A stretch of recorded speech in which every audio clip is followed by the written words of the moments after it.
to Lmd Newsweek. I'm Sandesh Bartlett. And I'm Ashwini Vethakan. Starting things off with a look at local news. According to the Presidential Media Division, the newly appointed Parliament includes a 25-member cabinet for 28 ministries and 39 state ministers, after claiming an overwhelming majority under the island's proportional representation system. All new state officials were sworn in to undertake responsibilities earlier this week, with the first day in Parliament to be the 20th of August. Now for a look at the COVID-19 situation in the island. According to the Epidemiology Unit of the Health Ministry, the number of infected patients as at 13th August stands at 2,881, with the number of recoveries standing at 2,646. China's civil aviation regulator announced that Sri Lankan Airlines' Colombo-Shanghai flight would be suspended for the next 4 weeks after several passengers tested positive for COVID-19 on a recent flight. It was also confirmed that none of the passengers disembarked, and this was only a transit flight. In terms of the overall coronavirus spread in the SAARC region, a total of more than 3 million cases have been reported so far, with the number of recoveries standing at slightly over 2 million. Moving on to business news. Colombo stocks ended firmer this week with the all-share price index up by 3% and the S&P SL 20 index 5% higher compared to the index value recorded last week.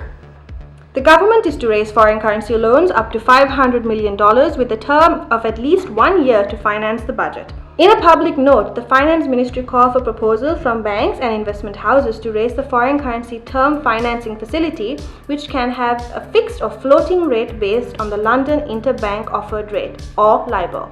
And now for a look at global news, starting off with coronavirus highlights from across the world. The total number of COVID-19 cases worldwide has surpassed 20 million, with the recovered number being 13 million. The US, Brazil, and India are the countries with the highest numbers so far. Unfortunately, New Zealand, which was held as an exemplary case study, has gone back into lockdown after 102 days. In other news, human rights protesters have decried growing evidence of police torture against protesters in Belarus. Some 6,700 who were detained since Sunday have been released under alleged mistreatment, including beatings.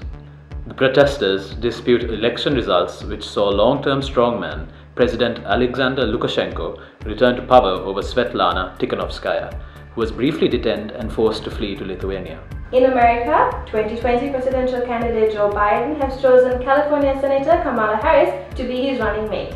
This could potentially make Harris the first female, first African American, and first Asian American vice president. Harris previously put Biden on the spot for his record on race, and US President Donald Trump, who falsely disputed the birth of predecessor Barack Obama, has also disputed Harris's credentials.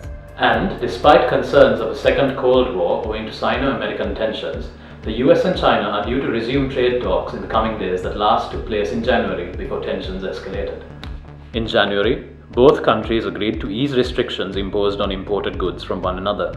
However, relations have become increasingly strained in the last 6 months over a wide range of issues, including Chinese apps, TikTok and WeChat, over security concerns. And finally, Afghanistan's government has started releasing the last 400 Taliban prisoners, paving the way for long-delayed peace talks. The release was a condition to begin negotiations to end 19 years of conflict in the country. Peace talks are expected to start in Qatar within days of the full release. That's all the news we have for you this week. Don't forget to follow us on Facebook, Twitter, and subscribe to our YouTube channel. Thank you for watching. And stay safe.